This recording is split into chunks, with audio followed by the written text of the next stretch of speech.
বক্সনগর এলাকায় ফের উত্তেজনা ছড়ালো। মাফিয়া রাজব প্রভাব খাটানোর অভিযোগকে কেন্দ্র করে মুখ্যমন্ত্রীর কঠোর অবস্থানকে উপেক্ষা করেই এবার কাজের জায়গায় বাধা ও হামলার অভিযোগ উঠেছে বক্সনগরের বিধায়ক তোফাজ্জল হোসেনের ঘনিষ্ঠদের বিরুদ্ধে।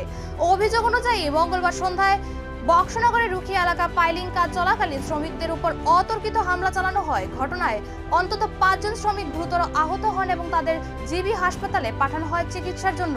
আহত শ্রমিকদের দাবি, কাজ চলাকালীন বিধায়কের লোকজন তাদের কাছে 15% টাকা দেওয়ার জন্য চাপ সৃষ্টি করে, কিন্তু তারা রাজি না হওয়ায় রড ও লাঠি দিয়ে হামলা চালানো হয় বলে অভিযোগ। শুধু তাই নয়, পাইলিং এর কাজে ব্যবহৃত গাড়ির কাঁচও ভেঙে ফেলা হয় বলে অভিযোগ উঠেছে। ঘটনার পর এলাকায় ব্যাপক উত্তেজনা সৃষ্টি হয় এবং আতঙ্ক ছড়িয়ে পড়ে শ্রমিকদের মধ্যে। এদিকে এই ঘটনার পর ঠিকাদার গৌতম পাল সিপাহীজলা জেলা পুলিশ সুপারের কাছে লিখিত অভিযোগ दायर करेছেন विधायक তোফাজ্জল হোসেনের বিরুদ্ধে।